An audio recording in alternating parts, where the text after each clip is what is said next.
I think do what you love and you never work a day in your life. And it's so true. Like, I absolutely love what I do. I love connecting with my staff. I love connecting with my clients. And it doesn't feel like work for me. And that's where the passion comes in. It's lonely. You know, and I know you spoke about this recently on your podcast too. It is. It's lonely. You are by yourself doing this. It's late nights.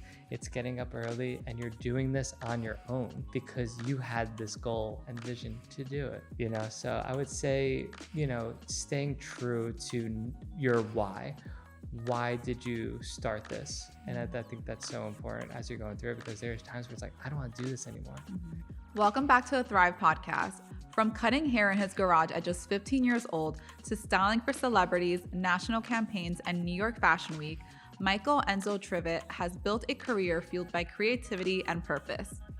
After rising through the ranks at Toni & Guy and leading a team of over 30 stylists, Enzo took the leap to create his own brand, Bond Hair Salon, a space redefining modern beauty through innovation, education, and authentic expression. Please welcome the visionary behind Bond, Michael Enzo Trivet, to the Thrive podcast. Hi, Enzo. Hello there.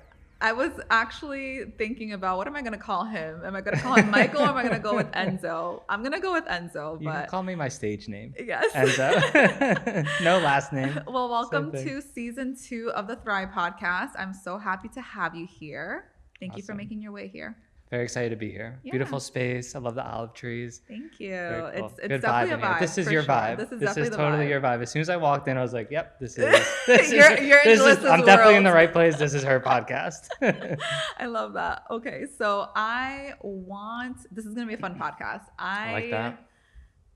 Want for our audience and our listeners to hear about your story about how you became a hairstylist, how you founded your craft, and how you made your way to, you know, what Bond Hair Salon is. So let's start at the beginning. I would love to hear about those days when you started in your garage at the age of 15. So can you kind of like tell us a little bit more about that? My story, huh? Yes. It's a loaded question. So I started cutting hair at 15, and I came from a budget family household. So my mom used to cut all of our hair in the garage. So, your mom would cut hair also. Yeah. So she wasn't trained to cut hair, but what she had from the CVS kit, she, you know, made it work. And let's just say none of my brothers love the haircut. And I guess out of us three, I was a more creative one in the mix. So they were like, hey, listen, like, instead of mom cutting her hair, can you cut her hair? Okay. And I was like, yeah, I could do that. So it sounds like fun. So it sounds like, you know, something creative I can do. So that's it. I cut my brother's hair in my garage, and it didn't come out good, but I sold it. Okay. And I told him how good he looks, and you know, so I guess like that's where like the sales started coming in with me. And you're selling your craft. I was selling the craft. I was like, Pete, this looks amazing on you. Like, you're gonna look so good, blah, blah, blah. And he's like, all right. So then he started telling all of his friends, like, oh yeah, look at my haircut. What do you think? So he started sending his friends into me. Now, take it, I'm 15 years old. Like, I don't know what I'm doing. So are his your friends siblings are just older or younger? So it was my younger brother, Pete, by just like a year or so. And so then his friends started coming in, and I was just like cutting their hair. But what I liked about it, I was connecting with all of like the community, like all my friends, and like they were coming by the garage, and I was like, cool. I was like, all right, like this is something I would love to do. So it brings me to, you know, finding a job to cut hair at 15. And it was like, all right, I was working in an ice cream shop. I was like, all right, maybe I just cut hair at a barber shop. So the girl that cuts my hair, I said like, hey, I would like to cut hair here. She's like, oh yeah, absolutely. So you had a female barber. Female barber, yeah. And she was awesome. She would give like Brooke fades, and like she was the one to go to. Her name was Nicole, and she was very cool. She had like all these tattoos, and she just had like a great energy to her. And it was cool to go to the barbershop with her because like she just has like a different like outlook on life. And like I didn't grow up with a lot of creatives, and like to sit in her chair, and it was like a true creative who like expressed herself through like her hair cutting abilities. Like it was fun. Even at like a young age, I knew like, oh, I want to hang out with this girl for that half hour. So I guess I've always like been into like that profession. It was always like a very cool profession, being a hairdresser. So I asked her, I go, can I cut hair here? And she's like, yeah, I'll ask my boss. So so she asked him, and he's like, yeah, absolutely. You can sweep hair and help out. And then eventually once you learn how to cut hair. Enzo starting at the bottom. So I was like, I was at the very bottom, which, me and wasn't something I was crazy about. I was like, yeah, I can get my start here. So the first day goes by, I'm sweeping up hair and all that. And I just quit. I just like, this is not something that I want to do. I don't want to sweep hair. I don't want to clean. Okay. And then the boss came to me. He's like, what happened? He's like, why'd you quit? I was like, yeah, I want to like cut hair here. He's like, yeah, but you don't know how to cut hair. I go, yeah, I feel like I would be good though. And he's like, all right, I'll tell you what, if you can cut someone's hair right now and show me that you could do a decent haircut, I will hire you. I'm like, okay, cool. Let me cut your hair. I said to him. He's like, hell no. No, I love that. You went straight to the boss. So then I went to the other people at work. They're like, no. And he's like, no, you're not taking my clients. So I was like, all right, whose hair can I cut right now? And I didn't have a cell phone or anything like that. It was back in the day, a couple years ago. And so I run outside, and there's this wing shop where these like ghetto dudes used to like hang out and they just like hit like, the hot wings and everything. So I go up to him like, yo, what's up, homies? Does anybody want a free haircut? He's like, yeah, I'll take you up on that.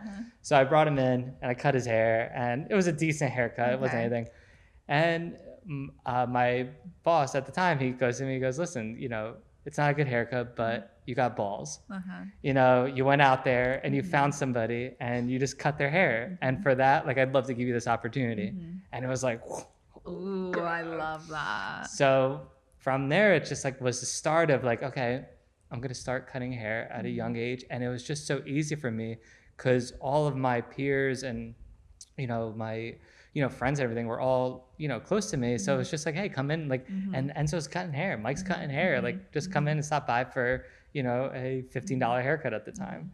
And that was cool. It was my start. And I guess like what I loved the most about it was exactly that, just connecting with like everybody different inside. So like I would have like one of my teachers would come by, someone that I would go bicycling with, or someone I would skateboard with, and it was my crew. Yeah, so that was definitely the start of the journey. Then I'm a barber, and with the barbers, I'm a barber.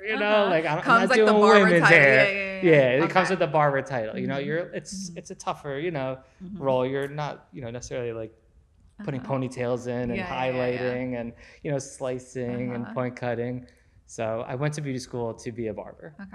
And then beauty school came, and it was like a whole nother world for me because we learned how to do women's hair, and I was never interested in it. And I started dating this girl, Danielle, who was like, you should cut my hair. You're a really good barber. I think you would be an awesome hairdresser too, like a hairstylist for women too. So I was like, all right, let me cut your hair. And it was just like, wow, this is so much more challenging. Like more complex. There is so much more in depth with this because with men's hair, there's only such a distance you can go. Yeah.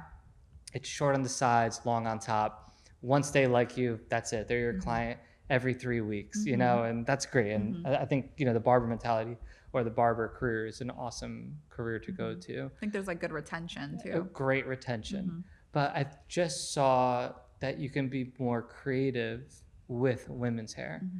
And I fell in love with it. I thought it was great. So from there, I just started doing more women's hair, and then I just wanted to get educated. And I wanted to go to the best school. So I went to the Vidal Sassoon Academy, and back in the day, Vidal Sassoon Academy was, where you go to learn precision cutting. That was in Santa Monica, so it was really good. And then I just made myself available to try different classes and just get as much education as I can. And so open up the world of women's hair. And so it's pretty cool. And from there, I guess, do you want me to keep going about? I'm just running on here. So. I think a few things that I do want to point out is that you didn't, at the age of 15, you didn't really see haircutting as like a natural gift or natural talent. It's not like you grew up playing on dolls' hairs or anything like that. You didn't pick up like a scissors. Like it was like a natural thing.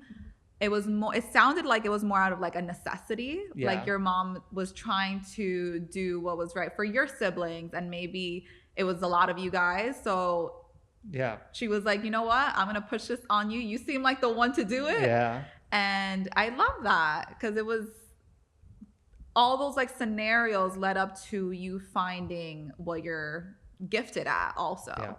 Yeah. So Yeah, I really absolutely. do I'm like happy that you brought that up because it did kind of like come down to that. And it wasn't something just was like a natural Yeah. ability. It was like, all right, something like that. Okay, I can take this role in the family. You know, like I can be the one that cuts hair for everybody. And I still take that role. Trust me, I'm still filming mom. They're still lining up for the you. aunts and my brothers and everything. But what I soon to find out was that my great-grandfather and my grandfather were both barbers, which I thought was like amazing. So cool. So my mom wasn't crazy about me going into beauty school. She wanted me to go to college. That was a big thing when I was growing up. Got to go to 4 years of college. Got to go to 4 years of college. You know, now we know that that's not something that it's a necessity for everybody to have to go to. And at that time, it was kind of like, what was the layout for a kid or something like that? Yeah, exactly. So she wasn't crazy about that. But then once she knew that I was in love with doing this, then she told me like, well, she actually surprised me with my grandfather's barber pole. And I'm like, what's this? This is your grandfather's barber pole from Jersey City when he was a barber, which I thought was very cool. And so then she told me a story about, you know, my grandfather and my great-grandfather. So it is generational. It's in the genetics too, you know, and I never got to meet them, but I feel like you're connected to them somehow. Yeah, for sure. Thank you for sharing that. Okay, so you are in Santa Monica. You're doing all these courses to excel at your craft and get better with it. I know that. How was that looking like for you? Were you working like a 9 to 5? Were you still working like trade jobs and then also doing this on the side? For sure. So at that point too, I was hustling, you know, hustling. And I left my mother's house. I moved out when I was 18. So I had rent to make, you know, I wasn't living in the best apartment. It was an attic apartment in Belleville. And, you know, just knowing, and I guess being put out at a young age definitely helped the grind more, because it's like, okay, cool, I have to make rent. I have to pay the bills. So as I'm going through classes and I'm floating around Fashion Week doing all these great things, it's also like I have to make it to the shop and cut hair. And barbering had made that for me. That's what I loved about the barbershop, is because my guys were always going to be there for me. They were always going to be available, and I was always cutting hair on the side, to the point where I was even doing it in my apartment. Anything I could to, you know, make do with what I have and make the money. Yeah. I think that is such a good point that I want to point out, is that I think it's so important to build a skill set. If you're somewhere right now and you have some sort of curiosity of what you want out of life, think about a skill set that you can monetize and bring kind of like anywhere, right? Like you can bring it. I mean, I think a lot of people are doing that right now, but I think you and the hairstyling at that time is a good example of like why building such a solid foundation of a skill set, you can bring it anywhere and you can make money anywhere. For sure.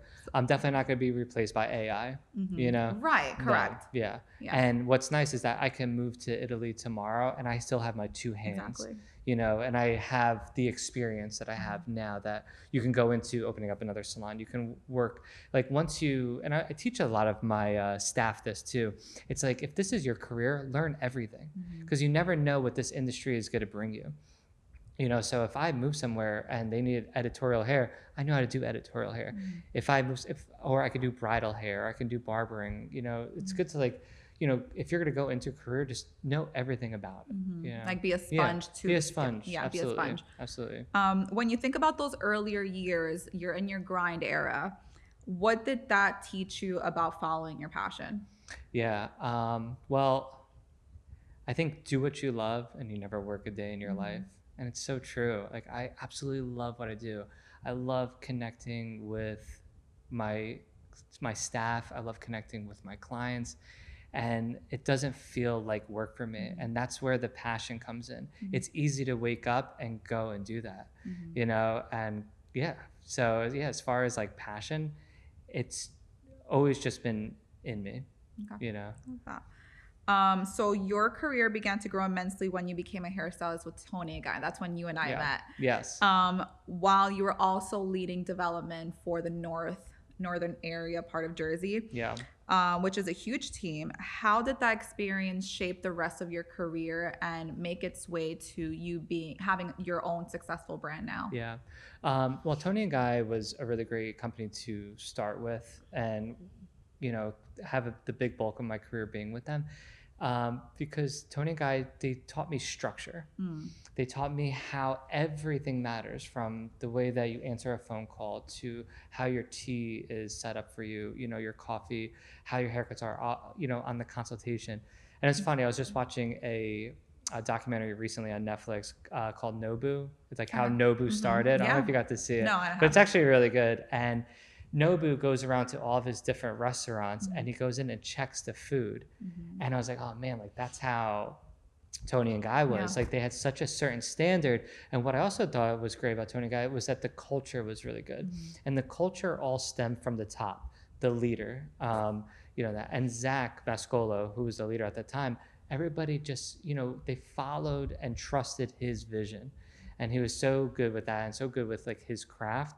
And it was just cool to, be a part of a company that I didn't even know existed in hairdressing, and then that kind of started my standards for everything, and my standards of like how I would cut hair and not like, skip any steps. I wouldn't rush through a haircut. And I always say the saying, you're only as good as your last haircut, meaning like when you have 8 clients in a day and you're on that 8th one, you sure as hell want to get out of the salon. But you know what? That client could really, she's probably looking forward to being with you, and you want to make sure that you're there for that client also. That's so true. Yeah. So your standard of I guess your standards raised while you were with Tony and Guy. You were learning more structure, more systems, how to grow a team. Yep. I would say like how to manage a team. Yep.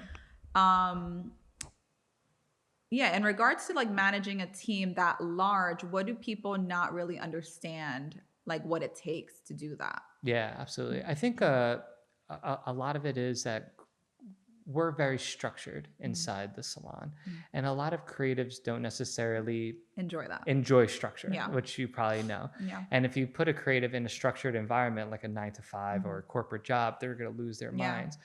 But in a sense, creatives are looking for structure, and also that structure is what's going to bring the money into the salon, because we've all walked into those salons where it's creative, and it's like, this place is a mess. What is this? What are those brushes? There's no like thematic story to it's just crazy. So I guess with that, like that keeps like the standard of our structure is to have that yeah. Okay, love that. Okay, so you now have launching your own brand is a huge leap, obviously. Yes. When did you feel like you were ready to finally launch Bond and make it what it is now? Yeah. I was looking forward to opening up, Bond and creating my own brand. And I guess like similar to like how I came into this podcast with you today, this is like your brand and your image. For me too, I was finding my core values, my principles, and seeing like, and just writing it down on a piece of paper and just going with it and seeing like, what do I want? I want it to be, education based. I want it to be fashionable. I want it to be big with the community. And then you just start jotting down of like what you want your brand to look like. And then it starts with just writing, getting everything on paper and just seeing like how everything like lines up, and then getting those ideas into colors, and then coming up with a name, which is so hard. It's like, what do I name it? Do I name it after myself? Do I name it, so, but a friend of mine told me about branding before I started creating branding. And he brought up the example of Lamborghini. And I'm like, he's like, what do you think of when you think of Lamborghini? You think of luxury, hypercars, fast cars, like just like embodies like all of that. He goes, but before Lamborghini was Lamborghini, what was it? It was somebody's last name. And at the end of the day, it's a last name. It's an Italian last name that sounds like tortellini, or it sounds like a pasta. So it's all whatever you put into that name and everything that builds around it, from your social media presence to your web presence to the colors. It has to be consistent. It's got to be consistent. Exactly. Then you can have it be that. And for example, like Thrive podcasts, like everything that you're building here is thrive. And now when people hear that word, they're like, oh, thrive. And then they're going to think of these colors, think of like this mood, this setting. And that's the same thing with Bond. And that was really cool to see how it all came together. And now people think of my salon and they see that it has what I wanted to embody in the core values of it. Yeah. And a lot of that is, you know, social media presence, which is huge, you know, and our website. Because what you see online is like, that's our brand. I also want to even like dive in a little deeper, because from a consumer perspective, like when I first walked into, let's say Tony, I was one of your clients in Tony and Guy, and then I followed you to Bond. And I think like from a consumer perspective, on any brand level, because we do love talking about like personal branding here, business branding and stuff like that. And I think that, yes, I love the aspect that you meant about community, because I think that's so essential. You have to be serving greater than just what hairstyling is, right? You mentioned how important it is to have and build those relationships, and like getting to know your teacher and like getting to know this person from this walk of life. And I think that's so important. When I walk into Bond, I feel like I'm going through an experience. And I think that with personal branding and storytelling, that's exactly what it feels like. Also, like you're going through someone's experience. You're navigating your own experience with someone else's storytelling, if that makes sense. Yeah, absolutely. So I think like when a consumer or myself, we walk into Bond, it's like, you know, our name is on the check-in, you know, someone's greeting us and making sure that they're speaking directly to us. They have like a coat on, you know, like the robe. Everything's all black and like white and like wood, and like it just feels like an overall experience, like a luxury experience. You get your coffee. So I think that in itself is what a brand also is. It's like the feeling that you give to other people. Absolutely. And it's consistent. Yeah. So, and consistent for 2 salons too. Yeah. So it's like, what can we offer? We can offer a greeting. So let's make the greeting as great as we can. So like when they walk in, like, hey, welcome to Bond. What else can we offer? We can offer a complimentary beverage. Okay, let's make that complimentary beverage amazing. What's another thing we can offer? You know, a clean robe, a detailed consultation, you know, a great hairstyle, amazing shampoo, like everything up to, you know, going into our bathrooms and using our soap. I think of all that. Yeah, because the details. I'm It's big in the details. into, you know, seeing if an owner of the business cares. Like, how much do you care? And when you're in, for example, if we use the restroom again, when you're in a business's restroom, you could tell a lot about the business. Oh yeah, for sure. Right? I 100% agree. You ever been to a restaurant? I 100% agree. You're having a good experience and you go into the And bathroom then, and you're like, that will what's do the it. first thing That you think will of? do it for You me. think of, what does the kitchen look like? Right? I agree. Because if this is what your bathroom looks like, your kitchen must be a mess. You know, so I think of that too. Also helps, you know, too, from my mother too. She's groomed me into, like, when she comes in the salon, she's combing the corners, but now I comb my corners. You know, I check on every detail, because at the end of the day, clients, especially when they're sitting in the chair, they are looking at every detail in the salon. But yeah, you want to make everything special, and that's luxury. That's how you can get to that point of a luxurious service, is just making every detail special. Yeah. How did that process look like for you on a personal level? Like getting from that 15-year-old in a garage, cutting, you know, the Wingstop guy, going to Santa Monica, and then becoming, you know, working at Tony Guy, like on a personal self-development journey level. How did that look like for you? Like, what kind of sacrifices did you have to make, or what was your personal journey looking like? Well, you definitely have to work hard to get to where you want to be. And I think the biggest thing to bring up is procrastination. You just really can't procrastinate on anything, especially when you own a business and you have as many employees as I do, because you just have to get things off the list. Okay. There's a lot to do, and you just have to mark it off the list, you know? And I feel like the more you do that, the more you can breathe through this. And also, one thing you have to keep, you know, in mind is balance from work and life. Because as a business owner, or most entrepreneurs, you can just work and you can keep working and working and working, but you have to mark off time for your friends and your family. Because as busy as I am, and like also the the gift you get from like working so hard is, you know, the financials, freedom, you know, you get more and more. So the more you work, the more money you make, but also the more you work, the more you take yourself from what's also important in your life and connecting with your, you know, wife, or you're going out with your friends. So you always have to make sure you make time for yourself. Okay. You know. Okay. So you now have, I think we kind of touched a little bit on this, but you now have two very successful establishments in an industry that is highly competitive. And I think that the personal branding aspect and those being key to details really are going to make its way to this. How has Bond been able to have the success that it has now? And what are some key principles you believe have set it apart from the rest? Yeah, absolutely. You know, I definitely wanted to always strive to be the best salon in town. And it's similar to what I was just speaking about earlier. It's just getting in like everything that can touch the person the right way. And yeah, so I would say it's like similar to like what I just kind of spoke on. Yeah, all the details. Yeah, and every stuff single like that. detail and everything like that kind of brings you to, you know, striving to be the best. Yeah. So now it's at the point of where we have two salons and they're both doing really good. And now it's like, how do you monetize it? How do you grow it? So that's How the do you next become step for better me. from here? But also coming from me, I don't know. It's like, oh my God, like this first just started as like, all right, I love what I do. Let me open up a salon. Now it's like, okay, that salon's too busy. Let's open up another salon. Now it's like, okay, you have 40 employees. Both salons are busy. What are you going to do next? Are you going to open up another salon?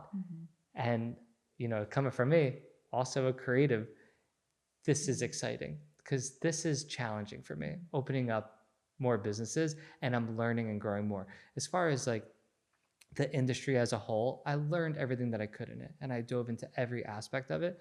But now moving into, you know, opening up more businesses, it's just exciting for me to kind of move into that role. Yeah. Have you had to like have like business partners in this? And because I know that from a hairstylist point of view, you are more of a creative. How does that? How do you feel like you narrow the gap of like being creative to like a salon business owner and managing a team? Well, like how does that work for you? For sure. When when I'm at work, you know, and I'm the boss, you know, and I'm the owner, and you have this, you know, and there's certain days I just want to roll into work and just like get some things done, but I'll always get dressed, get ready. But outside of work, it's like I'm just a guy, you know, but you just have to turn on when you get into the salon. So I guess the creative is when I'm doing clients. So when I'm behind the chair and cutting hair, you know, people are looking forward to my haircut. So you have to have that creativity. And then on the days otherwise, you're turning into, okay, what's a 401k? What is payroll looking like? What's our schedule? You know, what meetings do we have to have today? So you got to reset and turn on and turn off on when it is. So on the days that I'm behind the chair, I'm the creative, you know, and if someone asks like, hey, can I talk to you about, it's like, yes, you could do that on Tuesday because Tuesday is my office day. Because you can't really like mix it. It's not. It's challenging it's challenging to work with like your right and left hemisphere kind of thing. Yeah, because one has like the operations, the tasks, all of the scheduling, all of that, and then your left is like kind of having fun. Yeah, absolutely. Yeah. So it is a tough balance, but I had a mentor, Philip Rosado, and he taught me how to reset in between your clients and reset in between your day, and just to take some time for yourself and breathe, you know, breathe and go into the next task. Because, you know, a day like my days, especially, you know, lately, it's a lot. It's a lot on a business owner, you know, it's a lot on me. But as long as you take time for yourself and breathe, like, you're good. Yeah, for sure. Love that. When it comes to scaling a business this size and managing a team, what do you wish people knew of what it actually takes? Yeah. Because sometimes I feel like as the boss or as a leader, you can be very misunderstood. Yes. On most days. Yeah, absolutely. Yeah. And there's times I don't want to be the boss. Yeah. So like, hey, what do you feel like you wish people kind of knew about what it takes to? Yeah, I guess like diving into more of that role, it's lonely, you know, and I know you spoke about this recently on your podcast too. It is. It's lonely. You are by yourself doing this. It's late nights, it's getting up early, and you're doing this on your own because you had this goal and vision to do it, you know? So I would say, you know, staying true to your why. Why did you start this? you know, and I think that's so important as you're going through it, because there's times where it's like, I don't want to do this anymore. You know, let's just sell it. Let's just move, you know?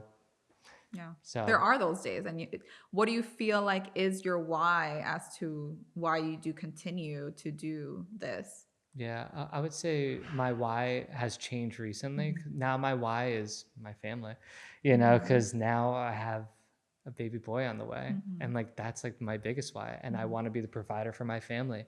Another why is, you know, my community and my reputation. You know, I still want to be the best salon, and I want to build that for my staff also. I want them to have a place where they work and they feel proud of working there. And that's what keeps me going. That keeps me up in the, you know, in the morning. It's like, all right, let's do this. Yeah. I love that. What are some challenges that you've had to face throughout your journey that maybe others would be surprised to know about?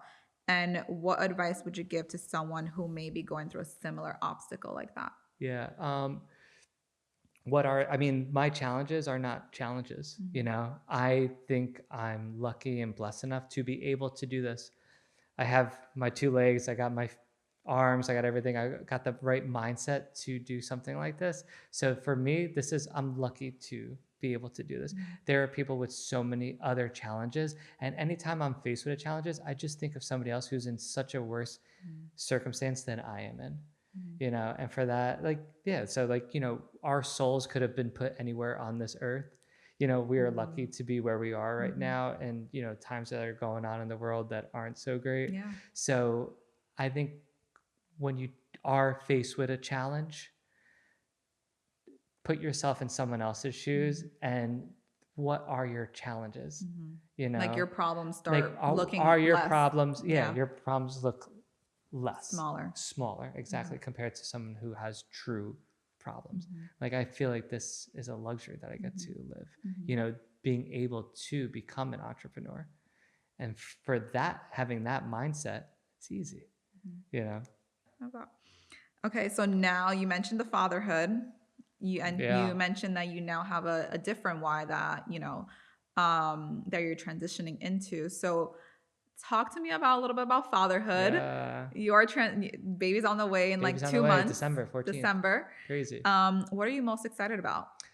I'm excited to be a dad. I think it's gonna be so exciting. I was lucky enough to meet an amazing woman, and I think when a guy finds a great other human, like it's time. And you know, we were lucky enough to, you know, for her to get pregnant, and yeah, it's like the next step, and it's just not something that I would want to miss in life.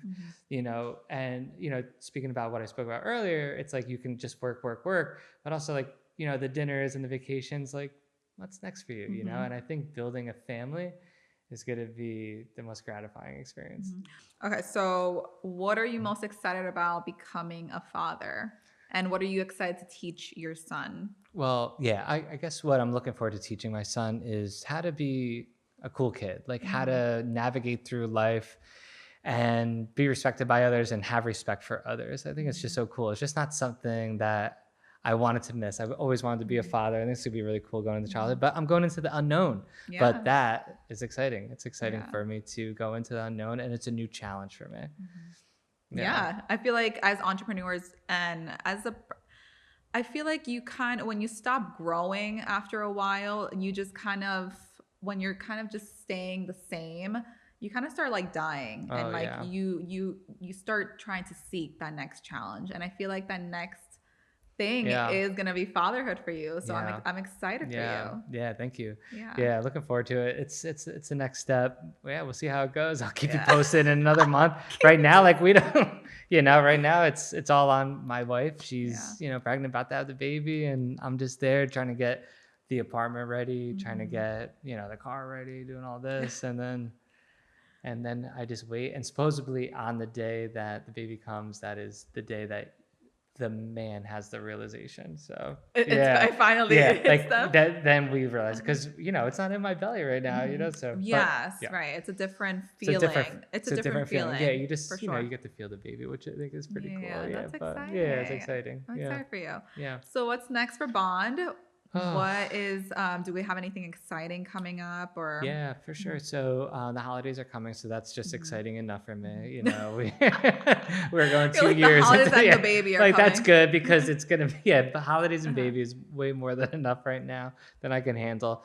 But we are getting to a point where we're gonna open up a third location. But for now, we're grooving, we're Mhm. moving. It's good. Everything is going great for the company, and I'm looking forward to the next steps, more steps into education, Mhm. getting more students from beauty school to come into our program to, structure our education a little bit better. And, so when they sign on, there's, a certain standard Mhm. similar to like what I was talking to you about before, and have them, cut hair exactly like us. So yeah, Mhm. Mhm. yeah. And then number three, That's- after number one baby. Yeah, Yeah. yeah. Yeah. So should be good. Okay. What advice do you want to leave any other comments or any advice for anyone who's just getting started in their craft with hair? Yeah, absolutely. I think just if you're getting into this industry, just say yes. Say yes to everything. Mhm. Say yes to anything that's available, because that one thing that you say yes to could be the thing that you're going to do for the rest of your career. Yeah. I think Yeah. that's so important Yeah. about saying yes in honestly any industry Yeah. that you're in. I think the more that, especially at the beginning, I feel Yeah. like at the beginning you need to say yes to a lot of things maybe you don't even want to say yes to, Yeah. right? But it's all about like learning and mastering a skill, Yeah. and like getting yourself into rooms that you maybe wouldn't have been put in if you don't say yes to these Yeah. opportunities, making those connections Yeah. that can bring you to newer opportunities, all of that. I feel So like you're a very yes person.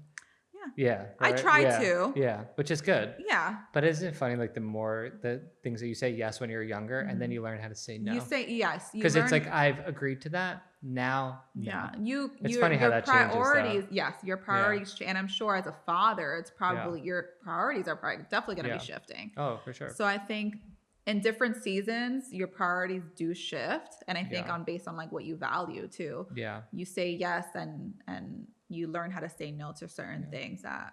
Absolutely. And then Yeah. it's like how much time do you have in your day? Yeah. It's like, okay, well, what do I want to do in my day? And like, what can I do? And like, that's when the no's start coming. It's like, you know Mhm. what? I just don't have time Yeah. for that. Yeah. And that's okay too. But I think like getting started out anywhere, you got to say yes. You got to be a yes And you got to man. work. Yeah. You got to work. You Yeah. have to You put in gotta. the hours. The more hours you have behind any craft, you're going to master it. Mhm. But if you don't work from the beginning, if you, from a young, you know, age, and you start putting limitations on your career, like that follows you. Mhm. And then it's like, oh, well, she doesn't do hair cutting. She only colors. Mhm. Like there's Yeah. going to just be so much more if you Yeah. yeah. Yeah. Perfect. So I do have a little rapid fire Let's for go. you. Okay. So dream person you love to style or collaborate one day. Oh man.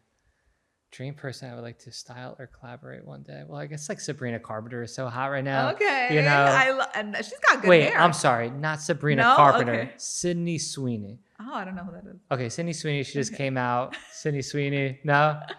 Okay. Maybe I do. Maybe I do. You definitely know her. I definitely probably do. Well, she's an actress that just came out, Okay. and all right, well, this is going to be tough too because I don't know too much about her, but she just came out recently, and she has this cute bob. I would love to style her hair, and she's stirring up the room a little bit, Ooh, I love that. Yeah. Okay. So I like that about her. She had like a provocative. This is a weird Ooh, example. I like that.